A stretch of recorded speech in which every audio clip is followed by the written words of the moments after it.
Well, why don't we, I got 12 o'clock on our ends. I think Ben's going to pass over if he hasn't already and let me share my screen for a little reflection and prayer to get us started. You should be good to go. All right. So, you guys able to see that? Is that visual, Ben? That's good. All right. That works. Okay. Well, again, this is as much of a reflection as it is a little bit of a prayer that's woven in, but this was a piece we were going to use with our chief administrators, and we had to cancel that meeting. But back in February, I had the privilege of traveling with a few of the brothers over to Belgium, Bruges in particular, where Theodore Reichen, the founder of the Zavarian Brothers Order, kind of had his starts in terms of creating the order. And one of the pieces that really moved me when I was over there was when we were walking past this St. Walburgis parish, as you can see there. And I kind of honed in on the cobble steps because, you know, it occurred to me as I'm walking past this church, as you're going to see in the reflection, you know, Theodore Reichen passed by this church and looked up at the very statue of St. Francis right above the door, you know, probably 1,000 times over. So it's no surprise to me, you know, probably what moved him to name the order Zavarian Brothers, following after St. Francis Xavier, knowing that Theodore Reichen stood on those very cobblestones, staring up and looking at Francis Xavier stepping off the pedestal. If you look there, his left foot. So that's kind of the spirit of where I'm going with this short reflection and prayer, which I will get us started in. So in Reichen's time, a year after he had started the first foundation in Bruges, he would visit his spiritual advisor, who was in residence at St. Walburgis. No doubt on such occasions and others, Reichen gazed up at the statue of St. Francis Xavier. The image of Francis Xavier was a reminder to stand ready, to respond to a call, to move beyond the familiar, to move out of our comfort zone. And again, as you can see, Francis Xavier's left foot stepping away. The image of St. Francis Xavier continued to inspire Reichen and his followers, even though they were ill-prepared and overextended. Reichen, like Xavier before him, knew that there would always be a good and reasonable objections to moving forward right now, that there would always be a need for more planning and preparation. But Reichen, like Xavier, was insatiable, even relentless in his mission impulse. Seeing people and places in desperate need of hearing the good news of God's love for them, he could not wait for a better moment. No one of us is fully prepared to address all the needs in our school communities, particularly now with this COVID-19 reality.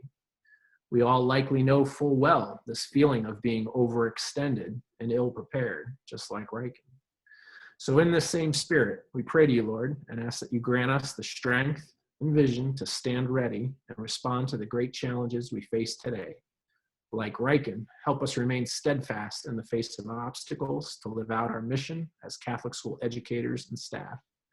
True to the image of St. Francis Xavier, help us, Lord, to step forth to serve the people in our XBSS community. Amen.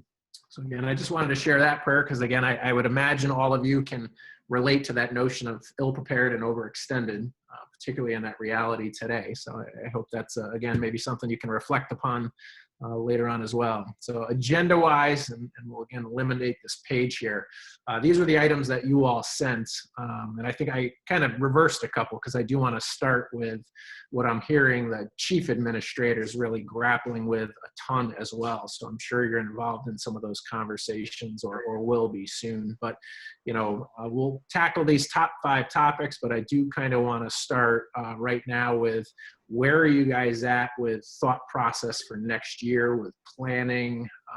I mean, there's a lot of variables being thrown around that schools could come back, you know, full on board with all kids. Others are talking about the possibility of, you know, a Monday, Wednesday for one group, a Tuesday, Thursday for the other, with kind of a blended learning between those approaches, and then kind of a third scenario, worst case of we're still doing this. So, you know, if I could just open up with that first one, where are you guys at in terms of planning for next year and the impact that's having on your roles? So I'll open that up to anybody. Feel free to unmute and chime in.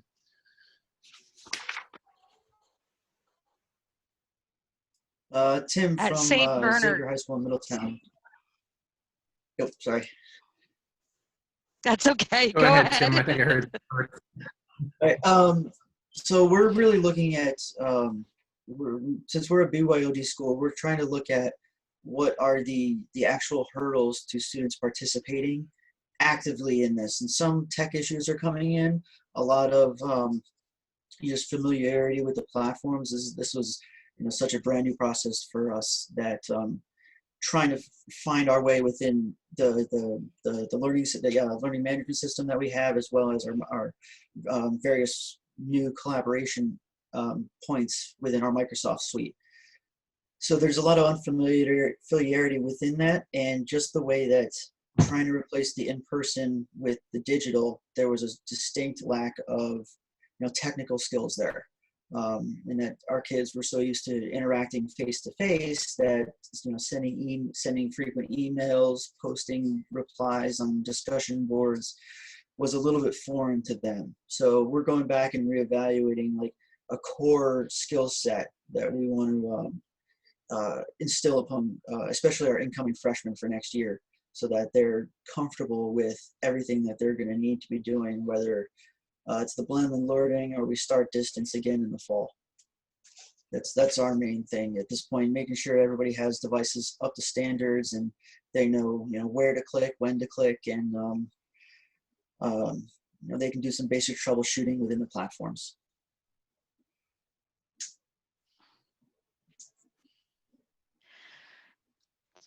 Anne Marie at St. Bernard, and we started rolling out a one-to-one program last year with our freshman class, and we were going to do it each freshman class as they came in. And our middle schoolers were going to take over our loaner Chromebooks. So we're still planning on the rollout for next year's freshman class, and then we will still fill in the gaps as needed with our loaner Chromebooks that we have. We were BYOD before, so a lot of our students already have devices at home. So that was very helpful, although we found that they might have a device at home, but there are 4 kids in the house. So while they had maybe 2 devices, they still needed 2 additional. So we were giving them additional devices as needed. We're rolling out a special summer program this year that we came up with kind of on a spur of the moment, trying to try out a setup for next school year if we are in the worst case scenario, or a hybrid situation where some of our classes may still have to be online. And so we're in June starting a summer school program for credit or enrichment. Students can decide with 12 classes, and we're kind of stepping up what our expectations are going to be from the students and the teachers, increasing the synchronous learning during it and seeing how that plays out on a smaller scale before the fall. So it's kind of our training ground. We've seen a lot of what you saw as well, Tim, where the students just weren't prepared for what the expectation was from them. So I do believe that if we do end up in that situation in the fall, we're going to have to, like you said, do a little bit more training with the students and the teachers who weren't as comfortable with using technology as to what a online system like this would look like compared to that in person.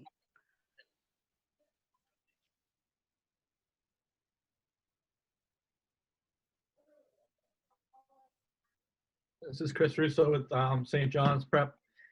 We've actually just built 3 task force, one for remote learning, one for hybrid, and one for on campus, so that we can kind of build up a plan for all 3. I think also looking at the fact that we may, the possibility that we could have to switch up during the year if there is a second wave or anything like that. For it. So that's kind of just kicking off last week. So we started that.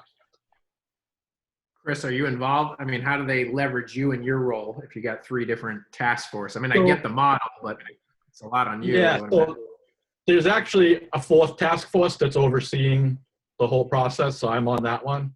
So then there's 3 separate groups that are made up of faculty and staff to try to figure out what it would look like. I mean, from the grand scheme of things, all remote learning, like we're kind of set with what we have. We've had a lot of online tools even before this stuff happened. So it wasn't too hard to shift for that. And our kids are one-to-one with iPads. with that. And obviously, if we're back on campus, that stuff's already there and built. So it's really the technology piece that we'd probably be looking at would be in some sort of a hybrid. And I think until we figure out what that hybrid looks like, you know, that's where we'd probably start looking potentially at different technologies.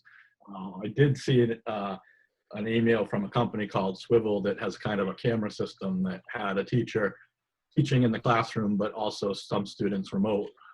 In the way the camera worked, it seemed kind of cool, but as with any of this stuff, it's brand new technology, so it's it always looks good in the sales ad. Is that I the can one actually I, speak to because I Swivel. use something similar. Yeah, go ahead. Go ahead. So, sorry, sir. I used it at one of my last schools I was at, and it's fantastic, but it's limited to the storage size of the iPad.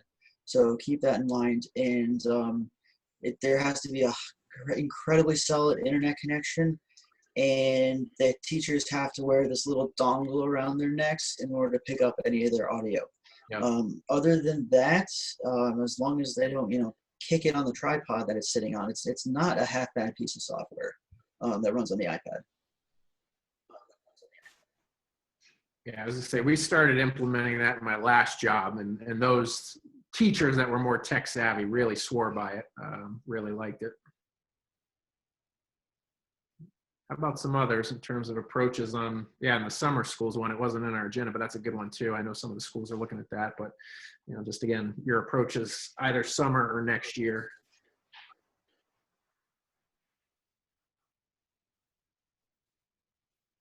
This is Mike from Mount St. Joe. I think we here at the Mount, we transitioned well. We didn't miss a beat as far as going into Zooms and all that. But going into next year, the administration is in the process of setting up the same type of task force groups to see how this is all going to work. From my standpoint, I don't feel a hybrid is going to work at all, because the way we have our scheduling, we have a lot of crossovers. So I don't think we could bring in freshman group, sophomore groups, or juniors at certain times of the day or the week, because we have multiple crossovers, freshmen and sophomore classes, sophomore and juniors and seniors, and so forth. So it would be a scheduling nightmare.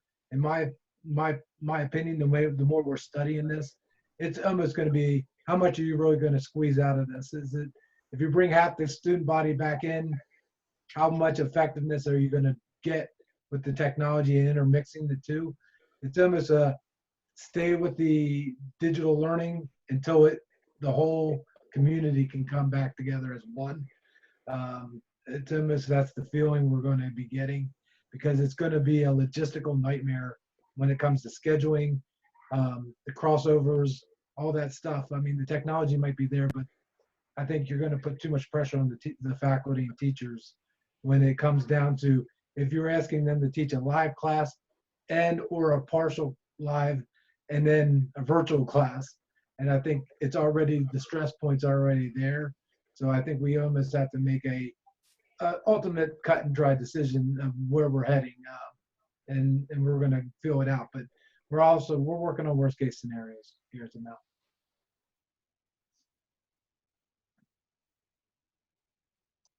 As far as I know, at St. Xavier here in Louisville, we are not too far along with that type of stuff. We're kind of getting through some of these plans for graduation and things like that. Plus, we have some changeover with president and principal, new roles coming in. But some things that we know we're looking at is this has really kind of spurred us to say, hey, listen, we need to move to one learning management system and try to make things simpler for students. So that's one of the things that we're looking at. We're actually in the process of kind of trying to make a decision with Schoology and Google Classroom. So if anybody had any input there, shoot me an email, that'd be fantastic. But we're trying to weigh those two options right now and make a decision for that. And then we've also kind of talked about the need for maybe once a quarter moving forward, even if we do get back to the classroom, the same way we have in the past, maybe once a quarter building in distance learning days so that you know, if there's snow days, or if there is a flare up again in the fall, we're ready, and our students are prepared and they practice, and it's the same way we do. We practice fire drills and tornado drills. We should probably practice some of this distance learning anyway, and that makes we're prepared there. That's a good point.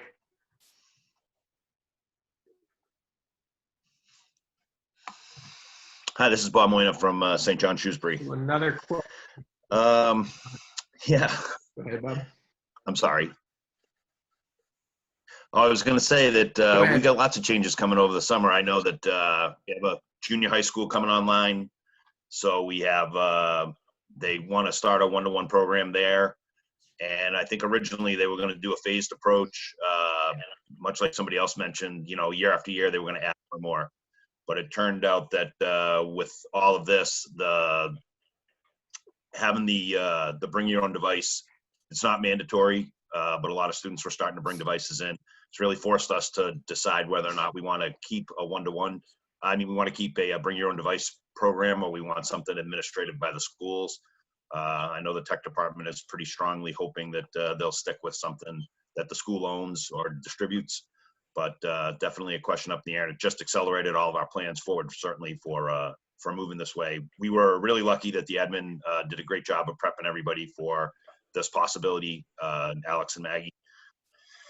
And the teachers were, a majority of the teachers were ready to kind of move over a little bit. They'd all been kind of testing it out. We do have an LMS system in place that that we've been using for a couple of years, so people were pretty well versed in how that all worked. I think somebody, I'm not sure who came up with we're talking about the building in the distance learning for certain days during the school year, and they've all been talking about that. As a college prep school, that's what they're going to be looking at coming down the road, that they'll be doing distance learning and understanding how that all works out. But lots of changes, I think, at St. John's this summer, and we're definitely, this has accelerated all of it we're going to have to hit the ground running for sure.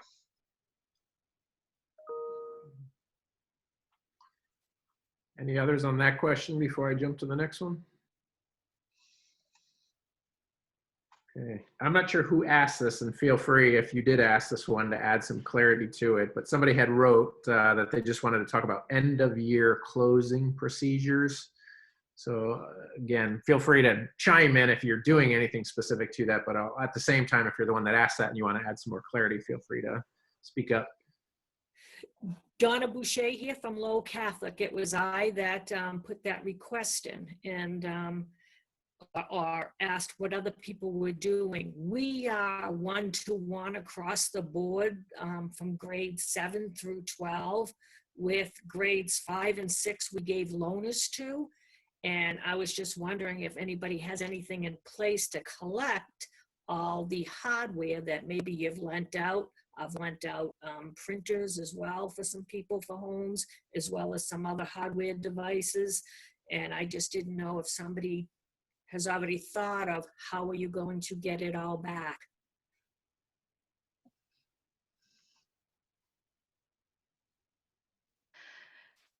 So Anne Marie from St. Bernard again. So our plan is actually not to collect them back. We figure also because we're offering the summer program, we have a lot of students that are going to be using that. The only ones we're going to collect back are from students that may not be returning to St. Bernard next year and that have a loaner.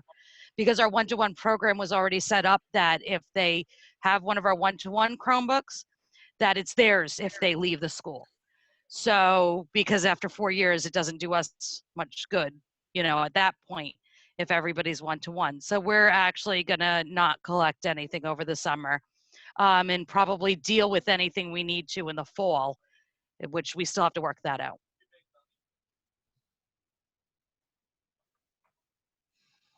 This is Chris with St. John's Prep. We have to collect our 8th grade iPads because our middle school iPads the school owns. So we're just kind of setting up like a drive-through, and we're going to have a couple days where the families can come and drop them off, and we can kind of wipe them down. And we normally would collect the 6th and 7th grade iPads in the summer just to update them, but we're just going to let them keep them this year.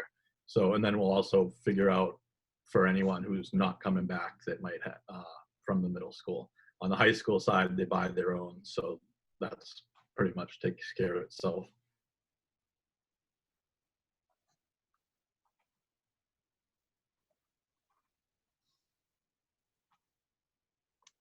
Any others to Donna's question? So a few others that came up, and again, feel free if you're the one that put it in to add any other details to it. So we've got, you know, since the last time we spoke, and I'm going to kind of combine some of these, you know, what other obstacles may have popped up in the last couple of weeks since we last talked, and then any changes on your end to how you're supporting kind of the tech needs within your schools since we last spoke. So what have you learned? What's been those obstacles? What adjustments have you made?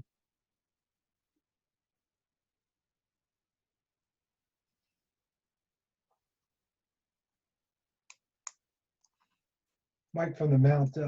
For us, I think we started we're using. all looking forward to.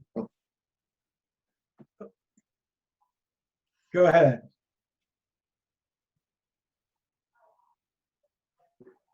Why don't we go Mike first and then Sure. Efren? I guess okay. So I think we're all looking forward to, at least on my side, we are a one-to-one iPad.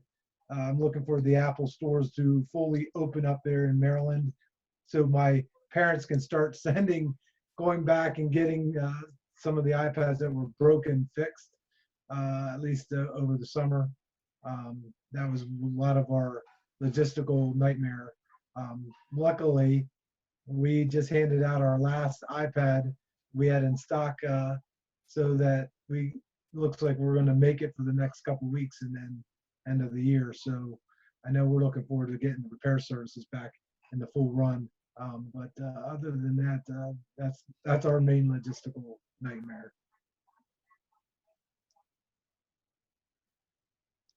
You know, something that we ended up doing, because we're one-to-one iPad as well, we ended up creating a document and sending it out to our families, showing them how to handle mail-in if they're still under warranty. Sending them in for a mail-in repair or replacement, really, I guess is what it is. So we've done that, and it's worked out pretty well. Families are getting the new iPad within a couple of days. We've also created a tech document that was just saying, here are the most commonly used resources that are available to us that we use in the classroom. And here are links to get to them so that they didn't have to figure out, well, my iPad's broken and I always used to use this app. Well, now you just click on this URL and get to the site that you needed to get to, whether it's to get to some of your notes or something that you were using in class. So we created those things and sent those out. We also created a shared Google Drive folder that ended up, we kind of housed a bunch of different resources for everybody. It seems like we were answering a lot of the same questions over and over again. So it kind of spurred us to get a little more organized with that and have that readily available for people.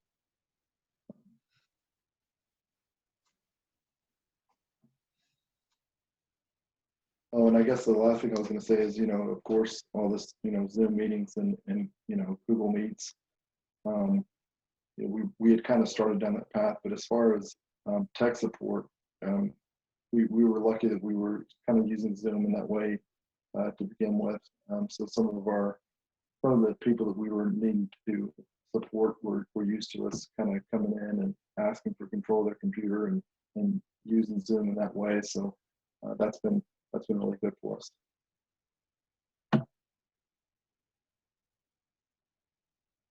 We've kind of had the same thing with repairs, especially for our middle school students because we own them. So it's typically we would pay the $49 repair fee. But with the high school ones, we've sent them directly to Apple to mail them in. But as the kind of shutdown kept getting extended, we offered to swap out the middle school ones that were broken. And by that point, most of the families just opted to keep doing what they were doing, and they either found other devices or different ways to get the work done. I think from tech support, probably some of the big differences, most companies are very, very slow at getting back to anything. I'm sure probably some people saw that message from Zoom saying that they're no longer even trying to support people that aren't admins for the next 2 months. They're just going to send you to their webpage. I've been working with Apple to build like a St. John's Prep Apple page for the stores, because we usually sell the iPads through the school so that we can repair them. And I put in a request 8 weeks ago this week. It's supposed to take 2 weeks, and I still don't have it. So I'm trying to explain, I think, to the rest of the faculty and staff, when we do have to change something, it just doesn't happen very quickly right now for that. And then probably the other big thing that's changed is just the iPad apps have been being updated much more frequently. Not just Zoom, but Zoom updates quite a bit. But we use Canvas and Notability, and there is probably 6 or 7 updates to those since the middle of March when we switched to remote.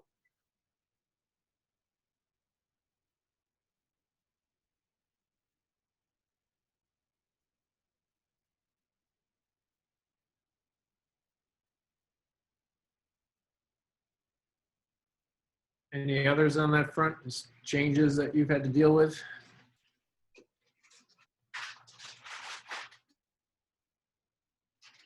Let me also ask, just from your perspective, as we talk with some of the other groups and administrators as well, how are teachers, are they keeping their patience on a lot of the things that you're trying to support them with?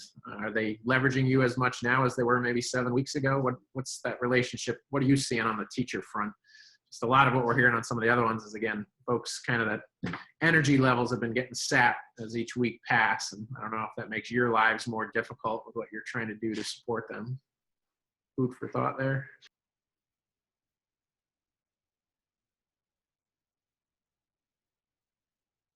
At St. Bernard, it's actually been pretty quiet. The teachers have really taken control of what they've been doing, and they've been, if they don't know it, they've been reaching out to each other as well as much as me, because being that I'm the only one person in there that they would reach out to, it's been very helpful that they're using each other. So that's been really nice. We're finishing up teaching this week. Our seniors are done Wednesday. The rest of the school is done with regular assignments on Friday. And then they're going to have a 2-week period to, if they've been behind on work, to catch up. If they're going to have a project for their final exam, because we are still giving final exams, then they will have that time to work on that project. So it's actually slowed down, but I think the teachers have ramped up what they've been actually doing, because they're using each other as leverage.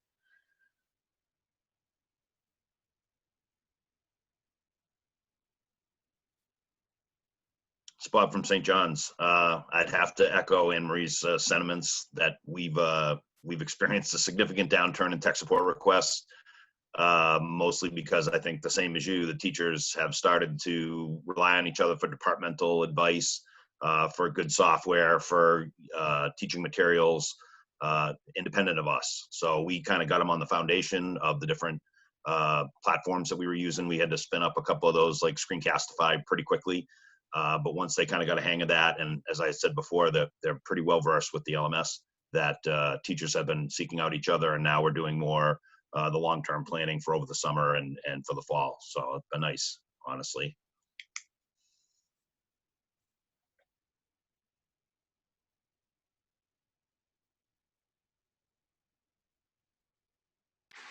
Have any of you seen any new products come along? So we were talking about that earlier, but I know on my end, I mean, even in my role, I got to tell all these vendors, it's not what our office does, but just the onslaught of different products that are being peddled. And I shouldn't be so sarcastic about it, but have you seen any good resources, new good resources that you're looking into as it relates to everything we're dealing with?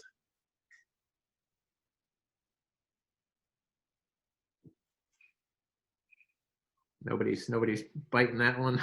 So, all right, well, we'll stick with what we know works. So, well, again, I want to be respectful of everybody's time. A couple of the other ones that were there, I think that number 5, collecting or refreshing technology, that kind of goes along with Donna's earlier question about getting some of that equipment back, end of the year procedures. But are there other questions you want to ask of each other on any front while we've got you? I was wondering what other schools' plans are going to be for international students that may not be able to return in the fall. If you have international students in your school, because that's a big issue for us at St. Bernard, because we rely very heavily on them. And so in light of the situation, we had quite a few that returned to China. And and being a Google school, on top of it all, they have trouble, and some of our students have trouble because of the firewalls in China with interacting with our system, obviously, and our setup. So we're going to definitely, that's going to take a lot of our time in trying to figure that out. So I was just wondering if anybody else has given any thought to that yet.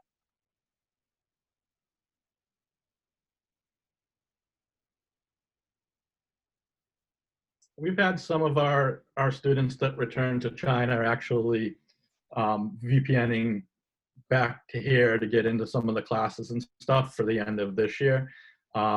Right now, we do have some that are coming back, but it looks like it's not nearly all of them. And some of them are still waiting to figure out where things end up closer to the fall with it. But I don't think we'll have, if we're remote, we can do some of the same kind of learning stuff. But if we're on campus, I don't think we'll be trying to teach them remotely. You might check with Malden Catholic because they have 43 students from China this year, and 16 of them are graduating. And so they're expecting 35 students next year, and then there'll be 12 new ones. So only 4 of their students went back to China, though. The rest stayed in the United States. I have a contact that they're not a very good school, but Western Reserve Academy up in Ohio. We actually just did a visit with them, looking at some of their STEM stuff that they've got going on right before all this started. And they've got a lot of, they're a boarding school, so they've got students from everywhere. And they were scrambling, trying to figure all that out, sending kids home, how do we do coursework, that type of thing. And they were very friendly, very open to sharing ideas, so that may help as well.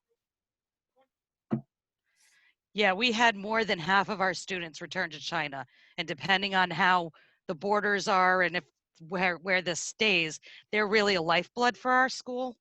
So it's going to be very important that we find a way to support them in the fall, even if they can't come back. So we do know that there's going to have to be something we're going to have to do on our end for remote teaching with them, so that we can make sure we maintain that relationship and hopefully get them back whenever they're able to.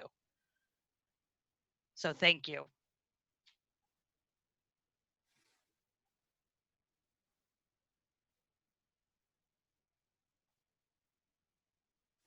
Any others on the international? We have the admissions folks on immediately after this call at 1 o'clock, and that's something they wanted to talk about as well, was international populations. I think every one of our network schools has at least some, and like St. Bernard's, yeah, you guys 40, 50, I mean, that's a pretty nice percentage of your total enrollment there. But yeah, anybody else have thoughts on that? I'd love to have you chime in.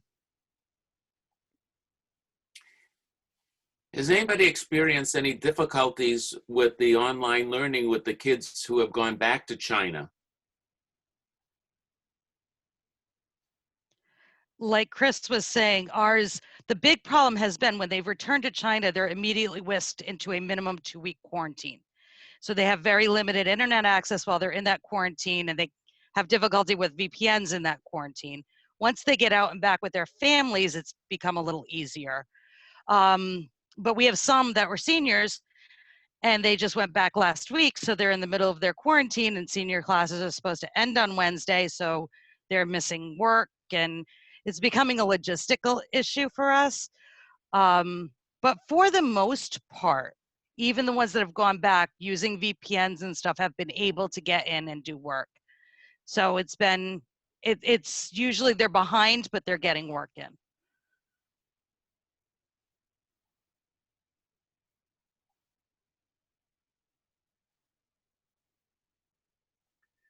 Any other topics or questions you want to pose to each other?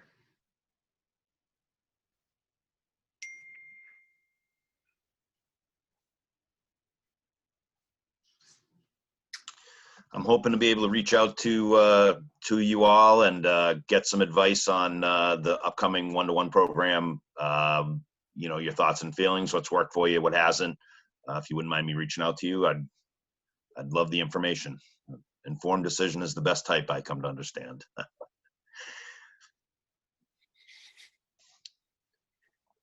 Then I would like to, again, just reiterate that if anybody has some recent experience evaluating the learning management system, specifically Schoology and Google Classroom, and what your thoughts are there. We use both of them a lot, and our teachers are kind of either this camp or that camp, and so kind of making it a little bit trickier to make that decision. So if anybody has any thoughts there, feel free to share those with me. I would love that.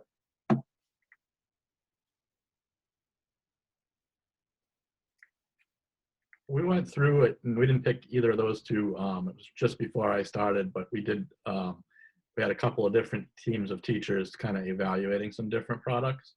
But by far the biggest win of it has been getting everybody on a single platform, because back then we were doing the same thing. There was people with Schoology, some people with Google Classroom, some people with some other stuff.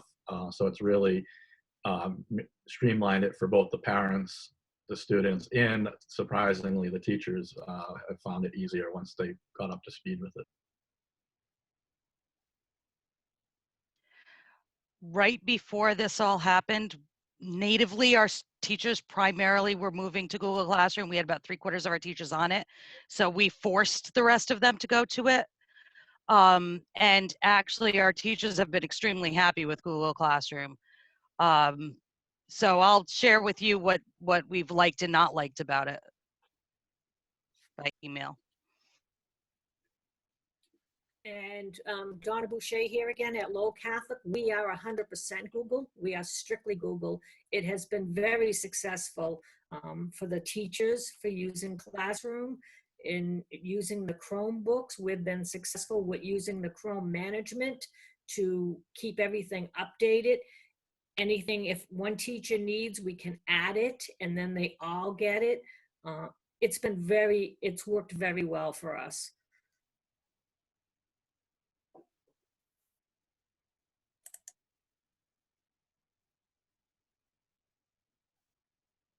Thank you all. And Bob, we're one-to-one iPad, so if there's anything I can share with you, reach out and definitely we'll be happy to share anything we have.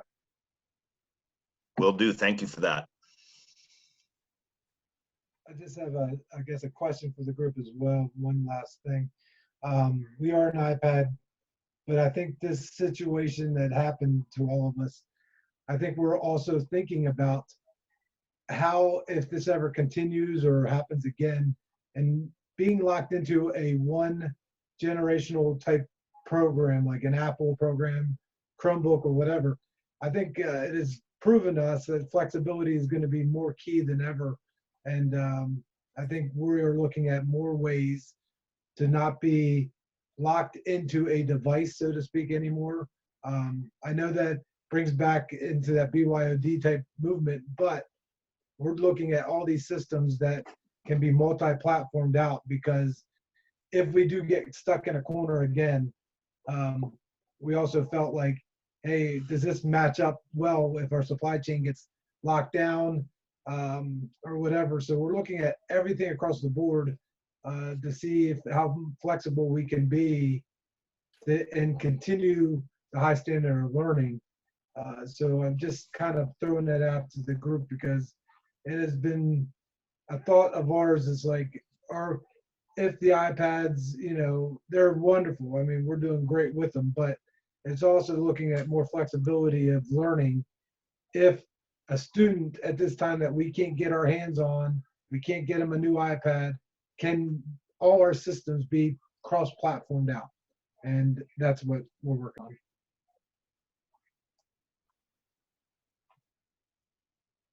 What I'm going to tell you regarding that, being a Chromebook, the Chromebooks are a lot easier to physically repair than an iPad. My techs, I've arranged, they go in on Tuesdays and Thursdays, and we perform services at Lowell Catholic to fix them on the spot. We have a drop off, they drop them off, they go back, go or wait, whatever they want, but they're not physically in the same room. We repair them and get them right back to them within an hour. And it's working. I just have to, make sure I have all my supplies well ahead of time, because that was the biggest thing, is getting the screens, the keyboards, because a lot of it was coming from China, just to make sure you're well stocked. And if you have a tech team that can do the work on site, it's worked, again, something else that has worked out well for us. And we offer those 2 days, Tuesdays and Thursdays, for repairs or anything else somebody may need.